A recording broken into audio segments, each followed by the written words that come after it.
This is a early 1950s promotional map from General Motors Overseas Operations Division depicting the company's international subsidiaries, assembly plants, manufacturing facilities, warehouses, and other operations across multiple countries.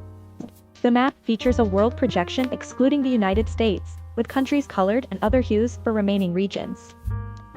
This map serves as historical documentation of General Motors' global footprint outside the United States, highlighting active subsidiaries and facilities before the cessation of certain operations like the Bombay Assembly Plant in 1954.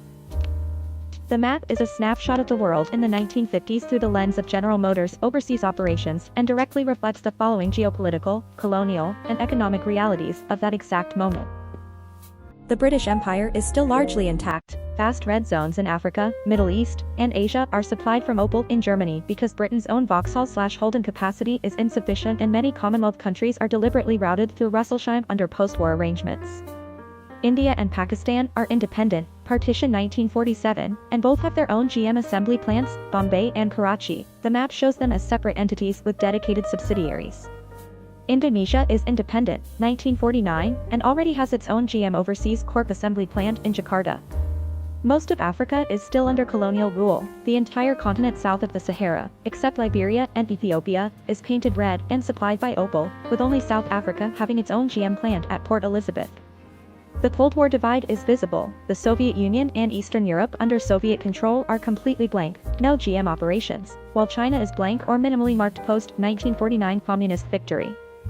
France still controls Algeria, Morocco, Tunisia, and much of West Africa, all red/Opel zones with no local GM plants. Latin America is carved into exclusive GM subsidiary territories, purple for Venezuela/Peru, Inter-America, gray/beige for Brazil, Argentina, Uruguay, etc. Australia and New Zealand dominate the South Pacific, dark blue Holden territory, with no competition from other GM units. Egypt is independent but still a monarchy until 1953 and hosts a GM Middle East warehouse in Alexandria. Spain is under Franco and isolated, only a small GM warehouse in Barcelona. Portugal retains its African colonies, Angola, Mozambique, supplied via Opel routes. The map predates the 1954 closure of GM's Bombay plant, last year of Indian assembly before the government forced local partnerships.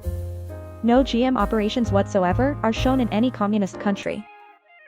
So, that's the GM map, which portrays a world still structured by lingering colonial empires, early post-colonial independence in Asia, the total exclusion of the communist bloc, and the deliberate division of the remaining free world into exclusive GM corporate fiefdoms centered on a handful of assembly plants.